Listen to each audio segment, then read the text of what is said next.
ಇನ್ನು ಬಾಗಲಕೋಟೆ ಜಿಲ್ಲೆಯ ಹುನಗುಂದ ತಾಲೂಕಿನ ಇದ್ದಲಗಿ ನೆರೆ ಸಂತ್ರಸ್ತರ ಹೋರಾಟ ಕೇವಲ ಒಂದು ಗ್ರಾಮದ ಸಮಸ್ಯೆಯಲ್ಲ. ವರ್ಷಗಳಿಂದ ನಿರ್ಲಕ್ಷ್ಯಕ್ಕೊಳಗಾದ ಜನರ ಬದುಕಿನ ಕಹಿ ವಾಸ್ತವ್ಯವಾಗಿದೆ. ಅಧಿಕಾರ ಬದಲಾದರೂ ಸಮಸ್ಯೆಗಳು ಬದಲಾಗದ ಪರಿಸ್ಥಿತಿಯಲ್ಲಿ ಜನರ ಅಸಹನೆ ಸಹಜವಾಗಿ ಹೊರಹಾಕುತ್ತಿದ್ದಾರೆ. ಆದರೆ ಈ ಸಂಕಷ್ಟದ ಮಧ್ಯೆ ಸ್ಥಳೀಯ ಶಾಸಕ ವಿಜಯಾನಂದ ಕಾಶಪ್ಪನವರ್ ಧರಣಿ ಸ್ಥಳಕ್ಕೆ ಭೇಟಿ ನೀಡಿ ಗ್ರಾಮಸ್ಥರ ನೋವನ್ನು ಆಲಿಸಿದ ನಡೆ ಜನರಲ್ಲಿ ಹೊಸ ವಿಶ್ವಾಸ ಮೂಡಿಸಿದೆ. ಕೇವಲ ರಾಜಕೀಯ ಹೇಳಿಕೆಗೆ ಸೀಮಿತವಾಗದೆ ಸಮಸ್ಯೆಯನ್ನು ಅಧಿಕಾರಿಗಳ ಗಮನಕ್ಕೆ ತಂದು ಶಾಶ್ವತ ಪರಿಹಾರ ಕಲ್ಪಿಸುವ ಭರವಸೆ ನೀಡಿದರೂ ಸಂತ್ರಸ್ತರಿಗೆ ಧೈರ್ಯ ತುಂಬಿದಂತಾಗಿದೆ.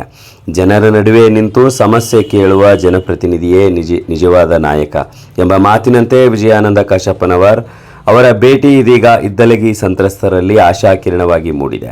ಹಲವು ವರ್ಷಗಳಿಂದ ಕೇವಲ ಭರವಸೆಗಳಲ್ಲೇ ಉಳಿದಿದ್ದ ಮೂಲಭೂತ ಸೌಕರ್ಯಗಳ ಕನಸು ಈ ಬಾರಿ ನಿಜವಾಗಲಿ ಎಂಬ ನಿರೀಕ್ಷೆಯಲ್ಲಿ ಗ್ರಾಮಸ್ಥರು ಕಾಯುತ್ತಿದ್ದಾರೆ. ಇನ್ನು ಇದ್ದಲಗಿ ಹೋರಾಟ ಇದೀಗ ಕೇವಲ ಪ್ರತಿಭಟನೆಯಲ್ಲ, ಇದು ಜನರ ಬದುಕಿಗೆ ನ್ಯಾಯ ಕೇಳುವ ಕೂಗಾಗಿದ್ದು, ಆ ಕೂಗಿಗೆ ಸ್ಪಂದಿಸಿದ ಶಾಸಕ ವಿಜಯಾನಂದ ಕಾಶಪ್ಪನವರ್ ಅವರ ನಡೆ ಸ್ಥಳೀಯ ಜನಮನದಲ್ಲಿ ವಿಶೇಷ ಮೆಚ್ಚುಗೆಗೆ ಪಾತ್ರವಾಗಿದೆ. ಬಾಗಲಕೋಟೆಯಿಂದ ಬಸವರಾಜ್ ತಿಮ್ಮಾಪುರ್.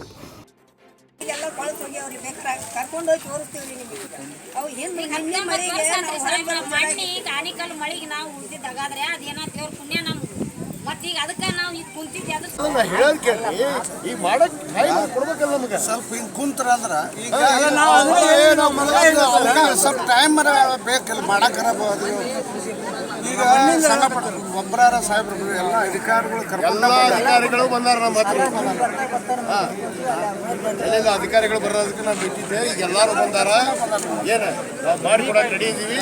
ಅವ್ರು ನೀವೆಲ್ಲ ಊರವ್ರು